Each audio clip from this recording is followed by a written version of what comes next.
Welcome to our exploration today. We're taking on a pretty monumental mission here. We really are. It's a vast constellation of insights we're looking at. Right, exactly. We're pulling from behavioral psychology, ancient philosophy, modern habit building frameworks, and just the raw mechanics of human cognition. Because we want to understand exactly why we build ourselves up, only to tear ourselves down. Yeah, the objective is to unpack the hidden architecture of human transformation. Which is so fascinating. Like, we want to understand the anatomy of a setback. Why does regressing backward happen to absolutely everyone? And how are your own emotional reactions secretly weaponized against your progress? And most importantly, how do you take a devastating crash and alchemize it into this unstoppable tide of forward momentum? Hmm. Because it is the ultimate puzzle of human behavior, really. It totally is. I mean, we spend an enormous magnitude of our energy trying to improve, yet we are constantly bewildered by our own resistance. Yeah, we are our own worst enemies, basically. So to set the stage for this, I want you, the listener, to picture a highly specific but incredibly relatable scenario. Oh, everyone has experienced this. Right. You know exactly the morning I'm talking about. So you wake up and the air just feels incredibly crisp. The light is hitting your room perfectly. You've been on this profound journey of self-improvement for a while now, and like everything is finally clicking into place. The mental fog is completely lifted. Exactly. The fog is gone. You are building these brilliant new habits. Your mindset feels elevated, almost, I don't know, untouchable. You're operating in a state of beautiful, rhythmic alignment. You really are. I mean, you are walking through your days with a sense of sovereign control. You're eating exactly what you promised yourself you would eat. You're thinking clearly. And when stress arises, Yeah, like a chaotic situation at work or some tense interaction. you react with this calm, collected grace. Right. You are, for all intents and purposes, the absolute best version of yourself. You feel like you have fundamentally escaped the old version of you. It's a state of total euphoric momentum. You feel this overwhelming certainty that you've, cracked the code of your own existence. Yes, that's exactly the feeling. The old struggles just feel like a distant memory, like a shadow you have permanently outrun. Right, you feel invincible. But then, an afternoon arrives. Or maybe a really late, exhausted evening. A moment of unforeseen friction. Exactly. A moment of friction strikes. Maybe it's a fleeting shadow of fatigue, a sudden rush of anxiety, or just this inexplicable wave of weakness, and you crash. You crash so incredibly hard. You really do. Without even fully realizing how the sequence of events unfolded, you slide right back into the exact center of the very cycle you swore. I mean, with every fiber of your being that you had permanently escaped. The momentum just snaps. It shatters. Completely. You indulge in the old vice, you react with the old blinding anger, you completely abandon the budget you meticulously planned out. You skip the routine. Yeah. You sink right back into the old familiar scarcity and comfort. And the immediate aftermath of that moment, it's just this sinking, suffocating feeling. It is profoundly heavy. I mean, the psychological weight of that contrast. Yeah, the contrast, right? Yeah, the distance between the peak you were just standing on and the valley you just fell back into, it's agonizing. It's the worst. You are sitting there in the absolute wreckage of your own promises to yourself. Oh. And what rushes in is just this overwhelming magnitude of guilt, a crushing, suffocating wave of frustration and disappointment. The mind just immediately begins to spiral into total confusion. Right. You start interrogating yourself like, why did this happen? Have I lost all the incredible progress I just spent an immense passage of time building? Am I fundamentally broken? Yes. That is the exact thought. Am I inherently broken? I'm just a fraud, and my true nature is chaos. When you're in that spiral, it just feels like pure, unadulterated failure. It feels like a permanent character flaw. But it isn't a flaw. That spiral is a universal human experience. Absolutely. It is the dark night that inevitably follows the dawn of any great personal leap. And, our purpose today is to completely and entirely reframe that exact moment. Okay, I love that. We need to look under the hood of human consciousness. We're going to explore why going backward is not a failure of your character, but rather a profoundly natural, inescapable mechanic of existence. Okay, I hear that, but I I have to push back right out of the gate here. Go for it. Because calling it a natural mechanic sounds dangerously close to just making excuses. I mean, if I go on a massive junk food bender after eating perfectly clean for an entire season, Right. or if I completely lose my temper and scream at someone I care about, calling that a natural mechanic kind of feels like a cop-out. It feels like I'm dodging accountability. That is a very fair point, and it's a crucial distinction to make. We are not absolving the behavior. We are dissecting the mechanics behind it. Okay, so separating the behavior from the machinery. Precisely. Understanding the structural reality of why an engine stalls does not mean you excuse the fact that the car stopped moving. Right. It means you stop punching the dashboard and actually look at the machinery. To make sense of this crash, we have to zoom out, way, way out. How far out are we talking? We need to look at the monumental transition between the state you used to live in and the new state you are trying to achieve. Okay, let's look at that machinery. I'm ready. So when you step onto a path of elevated consciousness or profound self-improvement, you are fundamentally transitioning from a state of being completely asleep to a state of being awake. Asleep to awake. Got it. You are asking your biology, your psychology, your entire nervous system to operate on a radically new frequency. And this is where the mind plays its first great trick on you. Which is what? The critical realization you must integrate is the sheer disparity of scale. The disparity of scale between like the old habits and the new ones. Precisely. Think about the timeline of your life. You have spent a vast passage of eras, essentially since the dawn of your awareness, existing in your old dormant state. Oh, right. Because we build those habits over a lifetime. Exactly. Your entire foundational perception of reality was built while you were operating on those old patterns. Your coping mechanisms, your reactions to stress, your limiting beliefs. They've been solidifying for a long time. Over an immense timeline, yes. So contrast that massive history with the mere solitary spark of time you have existed in your new, awakened state.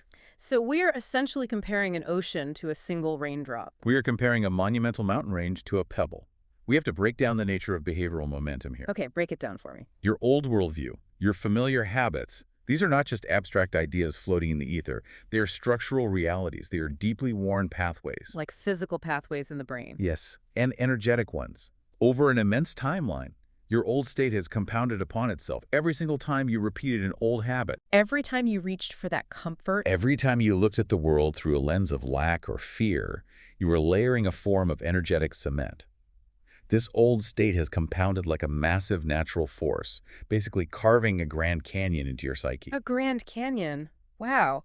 And because it's so deeply carved, the water naturally wants to flow there, right? Exactly. Like the energy naturally wants to run down that old familiar path. Systems crave homeostasis.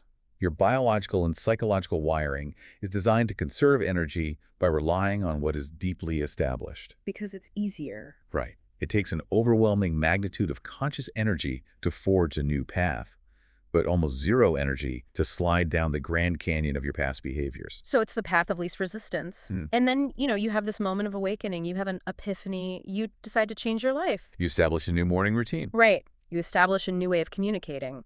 And you somehow expect that massive Grand Canyon to just instantly fill itself in, smooth over, and become a perfectly flat plain overnight. The danger lies exactly there. It's the illusion of instant transformation. It's so tricky. The ego is incredibly cunning in this regard.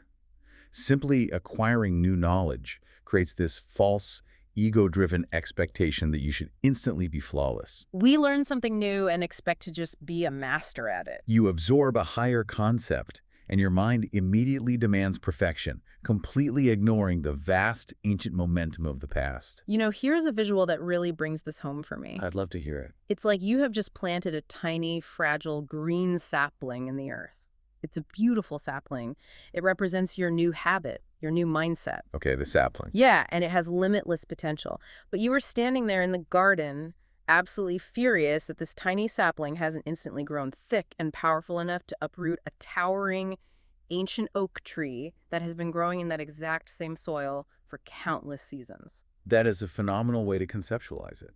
The old habit is the ancient oak. Yes, and that oak tree has roots that reach down into the absolute bedrock of your subconscious. Its bark is hardened against countless storms. It knows how to survive. Exactly. It has a deeply established network to draw water and nutrients from your emotional state. And you're looking at your little, 2-week-old sapling of a habit. And you're intensely angry at it. Right. You are furious at it for not defeating the ancient oak tree in hand-to-hand combat from the very beginning. You are angry at the new frequency for not immediately overpowering an old frequency that holds the supreme advantage of vast compounded time. It really is absurd when you think about it. When you phrase it like that, the absurdity of our own self-expectation becomes glaringly obvious. I mean, why do we expect the sapling to win immediately? Well, I think it's because the sapling is good and the oak tree is bad. We moralize it. We absolutely do. We think because our new goal is righteous or healthy, it should automatically possess the power to obliterate the old unhealthy habit, just by virtue of being good. Precisely. We inject morality into a situation that is actually just about the physics of momentum. With physics of momentum, I like that. The old state is not inherently evil or malicious. It is merely an established rhythm. It is a biological and neurological system fighting to maintain its long-held equilibrium. It's just trying to survive. Exactly. When you introduce a radically new behavior into your life, the old system experiences it as a direct threat to its survival. The collision between the two is inescapable. So there's bound to be a crash. Always. The friction you feel, that terrible, heavy, dragging sensation when you slip backward, isn't a personal failure at all. It is just the natural friction of two wildly competing states of being colliding in real time. Okay, so if we strip away the moral judgment, if we stop calling ourselves failures and recognize that we are just witnessing a collision between an ancient system and a new system. Which is what it is. Right. But how do we survive the impact? Because the emotional fallout of that collision is so intense. When we fall short of that perfection, the ego is waiting for us, isn't it? It is waiting. And it has laid out a snare constructed entirely from your own best intentions. That sounds ominous. This brings us to one of the most critical mechanisms of human behavior, and it completely contradicts how most of us were raised. Okay, what is it? When you experience that regression, when you yell at your partner, or you blow your budget, or you sink back into a fearful, anxious mindset, the absolute worst possible thing you can do is wallow in guilt, disappointment, and frustration. Wait, really? Because that is wildly counterintuitive. I know it is. I mean, society teaches us the exact opposite. We are conditioned to believe that guilt is the appropriate, mandatory toll we must pay for a mistake. Like a fine you pay to the universe. Yes. It's almost like a subconscious bargaining process. We believe that if we punish ourselves enough internally, if we feel terrible enough about our slip-up, we will somehow beat the bad habit out of our system. We think our guilt is proof that we care. Exactly. We use guilt as a mechanism to signal our virtue to ourselves. We say, look how terrible I feel. That proves I am actually a good person who just made a mistake. But we have to dissect the fundamental mechanics of what an emotion actually is, beyond the poetic or societal definitions. Okay, what is an emotion mechanically? Emotion is a physiological event. It is an active broadcasting signal within your nervous system. And different emotions carry different mechanical weights. Exactly. Negative emotions, guilt, profound shame, self-hatred, deep disappointment, they carry a distinct, heavy, dense biological signature. They physically feel heavy. They do. When you feel furious at yourself for failing, Yeah. you consciously think you are rejecting the old pattern. You think your anger is pushing the bad habit away. Because I'm mad at the habit. Right. But mechanically, beneath the surface, you are unknowingly feeding an intense, massive wave of stress directly back into the old pattern. Wait, hold on. Walk me through that. How does my guilt feed the old pattern? Because in my mind, my guilt is a weapon against the old pattern. Let's trace the loop. When you feel intense guilt or shame, you trigger a profound stress response in your body and your mind. You enter a state of internal alarm. Okay, I'm stressed. I'm alarmed. Now, what has your brain historically utilized to soothe stress? What is the coping mechanism it has relied on for a vast passage of time? Whoa. Oh, wow. The old habit, the ancient oak tree. Exactly. The old habit is your historical comfort mechanism. Right. So you make a mistake. You punish yourself with crushing guilt. The guilt creates intense internal stress. The stress creates a desperate demand for comfort. And the most deeply ingrained pathway for comfort is the exact habit you were trying to break. So the guilt doesn't destroy the old pattern. No, it creates the exact biological environment that requires the old pattern to survive. You are solidifying it further. You're giving it the exact sustenance it needs to thrive. That is terrifyingly brilliant. I am literally feeding the ancient oak tree with the tears I am crying over my broken sapling. That is the perfect continuation of the analogy. The ego sets this brilliant, sinister trap. It sets us up to fail. It hypes you up with profound new knowledge. It paints this glorious cinematic picture of an enlightened, flawless you. It establishes an entirely unrealistic standard of perpetual perfection. And we buy into it completely. Completely. And here's the hidden trap. It does this knowing full well that you will eventually stumble. The ego sets the bar impossibly high, just so it can harvest the massive tidal wave of disappointment that inevitably follows. But why would it want that disappointment? What's the point? Because the old, familiar frequency, the ancient oak tree, has a survival instinct. It is deeply addictive. Right. When you are thriving, when you are operating with new discipline and joy, the old frequency is starving. It is being deprived of the chaotic, heavy emotional energy it is accustomed to consuming. It's losing its grip on your identity. So it waits. It waits for a natural moment of exhaustion, a long day at work, a moment of vulnerability, and it pulls you back. But it doesn't just pull you back to make you fail. It pulls you back to gorge itself on the heavy emotional fallout of your failure. The old habit actually wants the guilt. It craves the self-hatred. It requires it. Your sadness, your guilt, your heavy frustration. That is the rich fertilizer that keeps the roots of the ancient oak tree strong. It wants me to hate myself. It wants you to sit there in the wreckage and declare, I am terrible. I am a fundamental failure. I cannot do this. Because every single time you declare that, you are serving it a feast. You are reinforcing the neural pathway of defeat. So if we connect this to, like, the everyday struggles people face. Sure, let's ground it. Say someone is trying to quit a destructive financial habit. They're trying to stop impulse buying to cope with anxiety. A very common scenario. Right. So they go a long period doing incredibly well. Then they have a terrible, stressful week, and they completely blow their budget on things they don't need. They sit there looking at the receipts, feeling this crushing, suffocating shame. Yes. What you are saying is that the shame they are feeling isn't the cure. The shame is the exact mechanism that ensures they will do it again next month. Precisely. Punishing yourself for a regression is the ultimate act of self-sabotage. Because it just creates more stress. You are locking yourself in a psychological cage and then handing the key directly to the very force that wants to keep you there. The shame depletes the exact mental resources and willpower you need to rebuild. Okay, this raises a massive practical question for me. Let's hear it.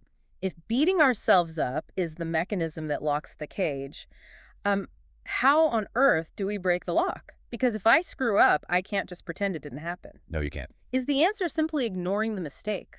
Do we just walk around with this blind, toxic optimism and say, oh, well, another massive failure, no big deal?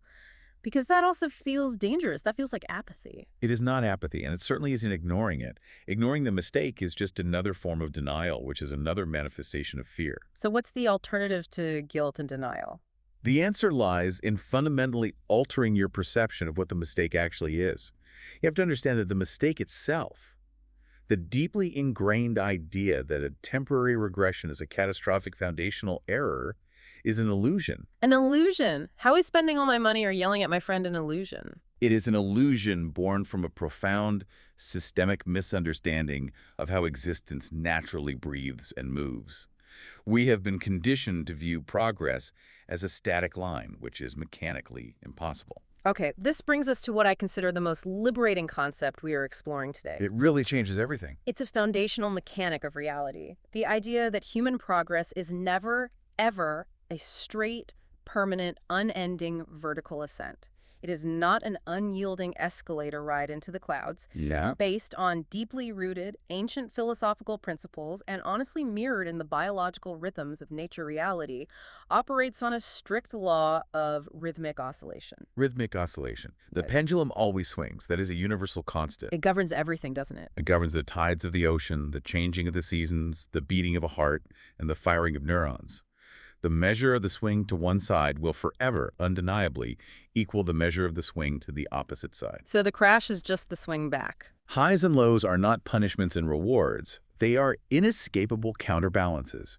They are written into the very fabric of existence. But, you know, our modern culture absolutely hates the swing. We are obsessed with the peak. We want a perpetual summer. Exactly. We want the eternal high of productivity, the eternal high of perfect health, the eternal high of emotional bliss. We look at anyone who experiences a low swing and we pathologize them. We ask, what is wrong with them? We have criminalized the necessary resting state of the pendulum. But an endless peak is a biological and physical impossibility. You just can't sustain it. You cannot maintain maximum tension indefinitely without causing the structure to shatter. And here is the profound truth that completely dismantles the guilt of a relapse. Okay, I'm listening. If you truly integrate this, the shame simply dissolves. You have only fallen because you have risen. Wow. Let's just hold on that for a second. Let that land. That's a powerful shift. Because that completely flips the script of failure. You have only fallen because you have risen. The regression you are experiencing, that moment of sliding backward into the old habit, is not proof of your inherent weakness. It is literally the gravitational proof of the incredible, unprecedented height you just achieved. Because of the pendulum. Think of the pendulum. You exerted an enormous amount of conscious energy to push that pendulum far out of its resting state into new territories of growth, new disciplines, and elevated consciousness. And so it has to swing back. By the irrefutable laws of physics and nature, it must swing back. The depth of your current low is merely an echo, a reflection of the magnificent high you just occupied. You know, it is exactly like breathing. I use this analogy all the time because it is something we all instinctively understand. Breathing is the perfect example. You cannot inhale forever. Imagine trying to just take in oxygen infinitely, never letting it out. Eventually, the lungs would burst. The tension in the chest would become utterly unbearable. You would literally suffocate from the sheer accumulation of air. Exhaling is not a failure of the lungs. It is not a sign that your respiratory system is fundamentally broken. Not at all. It is the necessary, vital, relaxing release that clears the space so the next beautiful breath can happen. That is a flawless parallel. The exhale is the contraction. We cannot experience the boundless, radiant warmth of a summer season without the necessary dormant contraction of a winter season. Right. Winter isn't a failure of summer. Winter is not a cosmic punishment imposed upon the earth for failing to be summer. It is the essential recalibration. It is the period where the soil rests, where the roots solidify in the dark, preparing the necessary energy for a massive new explosion of life in the spring. So when we crash, when we have that terrible evening where we fall back into our old ways, we are not failing. We are experiencing the psychological winter. We are in the exhale. Yes. No. And the suffering comes from our resistance to the exhale. The suffering comes from screaming at the winter, demanding that it be summer. How would our lives change? How would our internal dialogues transform if we actually celebrated our lows? It would be revolutionary. Right.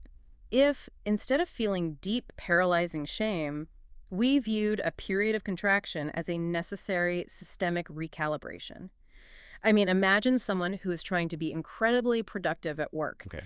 They crush it for an entire month. They are focused. They are driven. And then for a short period, they feel totally unmotivated. They are lethargic. They just watch television. And normally they would beat themselves up. Exactly. But what if they said, the pendulum is swinging back. I am in the winter.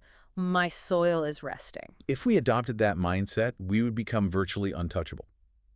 Mastering this neutral observation of the pendulum swing is the ultimate form of reality control. Neutral observation, just watching the swing? It breaks the cycle of suffering. When the low hits, instead of spiraling into guilt and feeding the ancient oak tree, you simply observe it. You remove the heavy emotional charge from the experience. You don't attach your identity to it? You experience the lethargy, you experience the regression, but you do not attach your core identity to it. You stop feeding the creature in the shadows. Exactly. You feel the low, but you do not declare yourself broken. You do not define the totality of your existence by the backward swing of the pendulum. You recognize it as a temporary passage of energy. Okay, I am tracking with this, and I love the freedom it provides, but I have a practical concern here. What's the concern? If we accept that the pendulum must swing backward, if we accept that the winter must come and the exhale must happen, does that mean we are just helpless victims of a cosmic rhythm? That's a great question. Because if the backward swing is inevitable, what is our role? What is the true test of human mastery in this equation? Are we just passengers? That is the essential question. The test of mastery is not avoiding the backward swing. Attempting to avoid it is a fool's errand. So what is the test? The true test of mastery is deciding what reality we create while we are in the backward swing.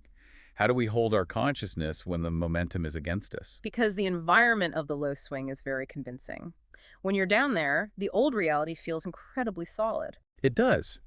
And to navigate that low point of the cycle without getting permanently trapped there, you must adopt an attitude of radical, uncompromising knowing. Radical You knowing. must embrace a concept that challenges the very foundation of how we evaluate success and failure.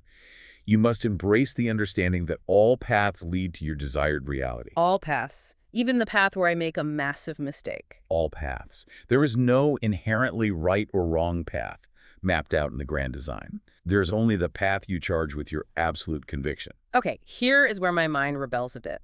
Because we are taught from an extremely early age to constantly evaluate whether we are on the right track. We are conditioned to seek external validation. We use external metrics to measure our alignment. We make a mistake, we face a delay, we regress, and we immediately think, oh no, I veered off course, I took a wrong turn, I'm on the wrong path now. We do that because we rely on external eyesight rather than internal vision. And we have to clearly distinguish between fragile trust and absolute conviction. Fragile trust versus absolute conviction. Okay. Fragile trust is conditional. It leaves a wide, gaping door open for doubt. Trust says, I hope this new habit works out. I hope I am on the right path. Let's see what happens. It constantly checks the external environment for validation. And when the external environment shows a failure, fragile trust shatters. Precisely. But conviction is an entirely different mechanism. Conviction says, this is working out regardless of temporary external appearances. This is leading to my ultimate victory, no matter how chaotic the current moment appears. It's unshakable. When you possess total unyielding conviction, your mind literally bends its architecture to validate your knowing. It filters reality to prove you right. So let's walk through a scenario. Let's say I stumble. I'm in the absolute depth of that low point. Okay, the depths of winter. I have broken my streak, I feel lethargic, I am surrounded by the evidence of my old habits. If I look around at that mess and declare, this is a disaster, this current stumble means I am off track, I have ruined everything, I am on the wrong path. What actually happens mechanically? Your reality will instantly structure itself to make that declaration true. Your focus will narrow to highlight every piece of evidence that supports your failure. It becomes a self-fulfilling prophecy. Your energy will drain. Not because the path was objectively inherently wrong to begin with, but because your sovereign decree commanded it to be wrong. You are the final authority of your psychological experience. If you declare an event a tragedy, your mind will ensure it operates as a tragedy. Wait, let me make sure I understand the magnitude of what you're saying. Are you saying that even if I completely blow my routine, revert to my absolute worst habits, create a massive, embarrassing mess of things, I can still somehow decide in that very moment that this exact mess is the perfect necessary stepping stone I need to succeed? Yes, that is the ultimate alchemy of transformation. Stepping by internal vision rather than external eyesight is the core mechanic here. External eyesight versus internal vision. External eyesight looks at the mess, evaluates the broken habits, and sees objective failure. Internal vision looks at the exact same mess and declares it a necessary catalyst. It reframes it entirely. It says, I needed to fall this hard so I could clearly see the final remnants of this old belief system.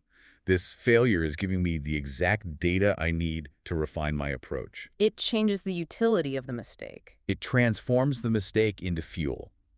If you maintain the unshakable conviction that even the darkest, most frustrating detour is actually a hidden shortcut to your ultimate destination, your mind has no choice but to weave that detour into your victory. It weaves it in. It will extract the lesson, build the resilience, and construct the bridge out of the very wreckage you are standing in. It's like a brilliant author writing an epic narrative. I love that analogy. The protagonist falls into a deep, seemingly inescapable trap. To the reader, it looks like a disaster. It looks like the end of the journey. The reader panics. Right. But the author knows something the reader doesn't. The author knows that falling into that exact trap is the only possible way the protagonist will discover the hidden key they need to defeat the antagonist in the final chapter. The trap is essential. The trap isn't a failure. It is a plot device for ultimate victory. We have to be the author of our own stumbling blocks. Beautifully articulated. You command the narrative. The stumble is only a tragedy if you declare it the final chapter. Which you shouldn't do. If you declare it the turning point, reality must arrange the subsequent events to prove you right. You rob the mistake of its power to destroy you, and you harness its power to instruct you. I love the theory of this. I really do. But practically speaking, how do we execute that? How do we physically and mentally pull ourselves up from the absolute bottom of the pendulum's arc? It's the hardest part, isn't it? Because when you are in the thick of the crash, when you are exhausted and surrounded by the consequences of your regression, the mind is heavily clouded by the dense shadows of the old reality. The old reality is very loud in the valley. Exactly. It's one thing to know this conceptually while we are having this clear, calm conversation. It is entirely different when you are in the trenches. The amnesia is so incredibly strong. The amnesia is perhaps the most formidable obstacle.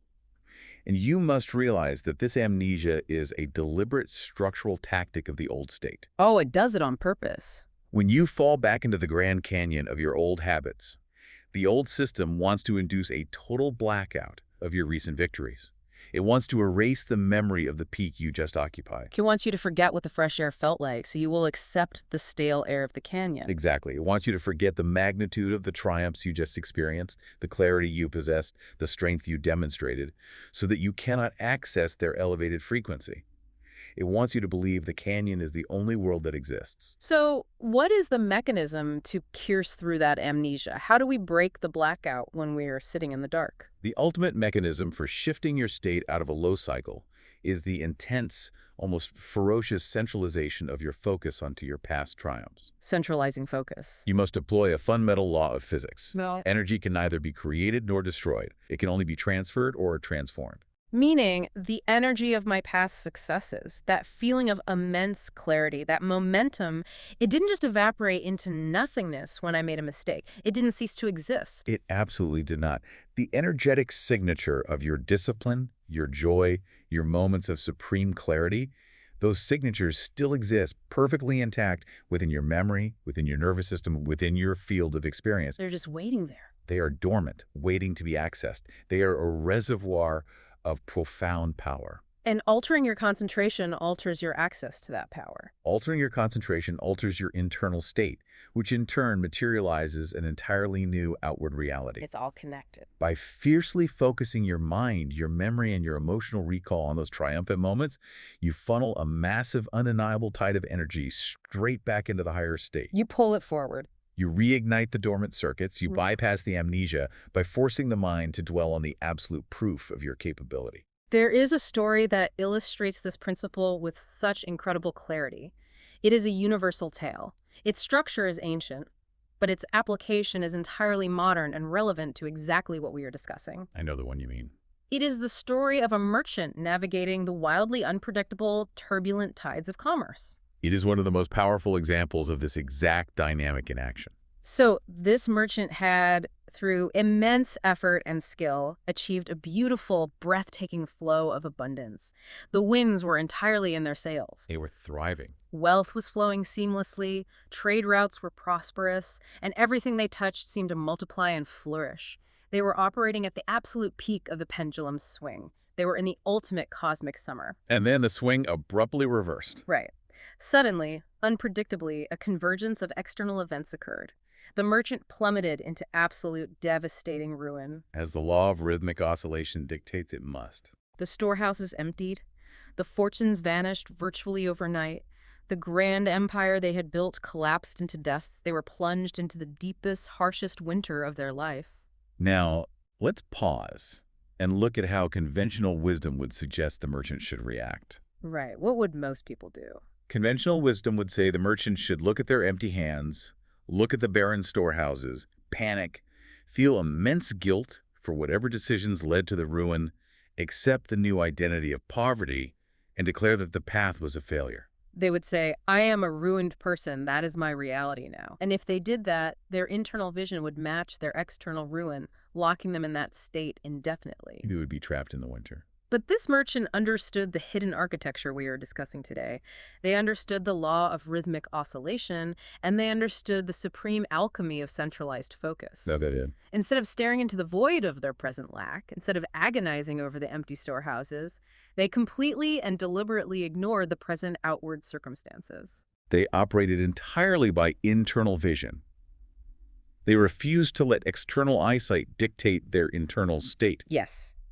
They intensely centralized their mind, their memory, and their emotions on the undeniable feeling of their previous heights. They remembered the peak. They didn't just think about the past. They vividly remembered the sensory weight of the gold.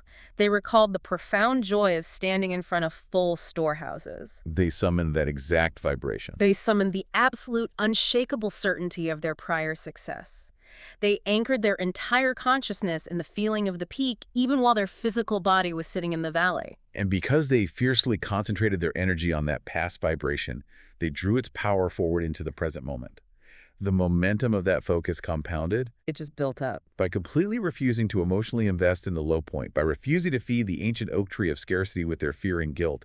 They rebounded to an unprecedented, staggering tide of prosperity in a shockingly brief cycle. They didn't just slowly recover over a vast passage of time. They snapped back, and they far surpassed their original peak. The old reality of scarcity could not maintain its grip because it was starved of attention. The intense focus on abundance shifted their internal state so profoundly that their external actions, their decisions, and their magnetism completely transformed their situation. This touches on something so deeply ingrained in our collective psyche, especially regarding prosperity, success, and even profound health. There is this massive, heavy internal resistance to abundance. Oh, absolutely. It's everywhere. We sometimes treat boundless abundance, whether it is financial wealth or a wealth of joy or a wealth of peace, as if it is this rare, elusive privilege. We act as if the cosmos tightly guards this treasure and only doles it out in tiny fractions to a lucky, chosen few. We view the universe through a lens of extreme restriction. But in reality, boundless abundance is a natural birthright. It is the default state of an environment that is constantly expanding. The universe isn't holding out on us. The restriction does not exist in the fundamental structure of existence.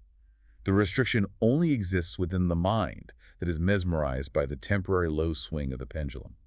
When you believe the low swing is the permanent truth, you construct walls to keep abundance out. So when we find ourselves in the low swing, we have to use focus as our primary tool to dismantle those walls.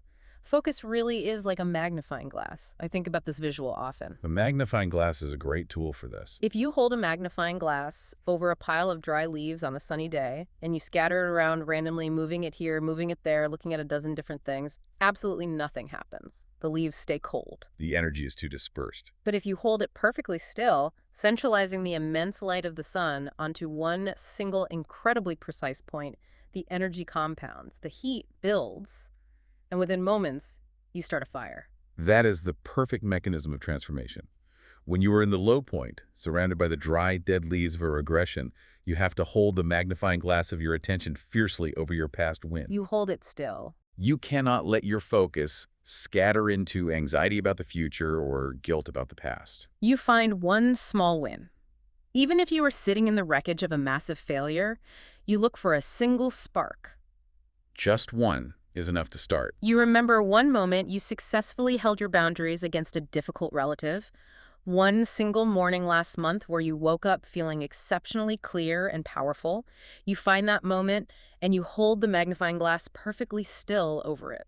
You focus on it. You feel the absolute truth of it. You let the heat of that memory build. And then you stack a memory of another small win directly on top of it. You layer them. You build an undeniable case for your own capability. Yeah. And as you centralize your focus, the internal momentum begins to compound like an avalanche. An avalanche. I love that. Because an avalanche doesn't start with a mountain collapsing. It starts with a single fragile flake of snow shifting on a steep incline. It starts so small. That flake hits another, and suddenly it is an unstoppable, roaring force of nature that entirely reshapes the landscape. That concentrated, intense focus effortlessly pulls you out of the darkest valley.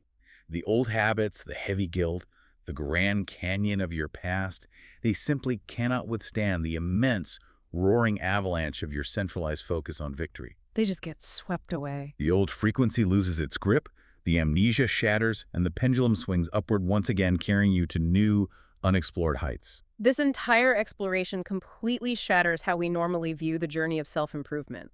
It takes all the heaviness, all the self-flagellation, and completely throws it out the window. It demands a complete, fundamental paradigm shift in how we relate to ourselves. We must recognize once and for all that the architecture of human growth is not a flawless, pristine climb into the heavens. It's not a straight lineup. It is not an unyielding escalator ride to enlightenment. That is an expectation designed to manufacture misery. It is a messy, beautiful, incredibly dynamic rhythm of expansion and contraction. It is an ocean of massive high tides and revealing low tides. And recognizing that rhythm, honoring the swing of the pendulum, is your greatest liberation. Giving yourself boundless, infinite grace in the moments of contraction is not a weakness. It's not letting yourself off the hook. It is not a concession to mediocrity. It is, in fact, the ultimate, supreme strategic advantage against an ancient, habitual mind that desperately wants you to fight yourself. Because fighting yourself is exhausting, and exhaustion keeps you trapped in the valley. So let's take a breath and look back at the immense, towering territory we have just mapped out together. We covered a lot of ground today. We started by exploring the vast disparity between our long, deeply entrenched passage of slumber, the ancient oak tree, and our brilliant but fragile recent awakening, the new sapling. We saw how the old roots run incredibly deep. And how expecting instant magical perfection is a trap set by the ego. From there, we completely dismantled the destructive, heavy glue of guilt. We exposed the mechanical reality that feeling ashamed of a regression is the exact emotional currency that funds and sustains the old reality. We learned that to break the cycle, we must starve the old frequency. By deliberately denying it, the heavy negative emotion it so desperately craves for survival. We embraced the swinging pendulum. We accepted the profound truth that the biological inhale absolutely requires the exhale, and that the universe operates on a majestic, inescapable law of rhythmic oscillation. A low point is never a permanent failure. It is just the gravitational proof of the incredible soaring height we just achieved. The winter is just preparing the soil for the spring. We learned the distinction between fragile trust and absolute conviction, recognizing that all paths, even the massive detours and mistakes, lead to our desired reality if we command them to do so by internal vision. Internal vision is everything. And finally, we unlock the extraordinary reality-bending power of centralizing our focus. We learn to orchestrate an unstoppable avalanche of positive momentum by fiercely magnifying our past triumphs. Drawing their enduring frequency right out of the past and into our present darkness to light the fire of our recovery. It is a profoundly empowering, liberating way to navigate the chaotic experience of being human. It gives us our sovereign control back. But before we conclude our session today, I know you have a thought that takes this entire framework one step further, a final provocative thread for our listener to unravel on their own. I do. And I want you to consider this deeply as you step back into your life, especially the next time you find yourself staring down a regression. Okay, what is it? What if the shadow of your old self, the very habits, the anxieties, the ancient reactions you fight so desperately to destroy and outrun, isn't a demon to be slain at all? What if it's not the enemy? What if that heavy, dark, frustrating material isn't actually an enemy? What if instead it is the dark, nutrient-rich soil that is absolutely required to grow the strongest, deepest roots of the glorious new reality you are about to step into? Wow. A tree cannot grow tall without pushing against the density of the earth. The tension your old habits provide might be the exact necessary resistance your new strength requires to fully mature. You have only fallen because you have risen. The crash isn't the end of the story, and it certainly isn't a permanent flaw in your character. It is just the deep, gathering breath before your next monumental leap. Now go rise.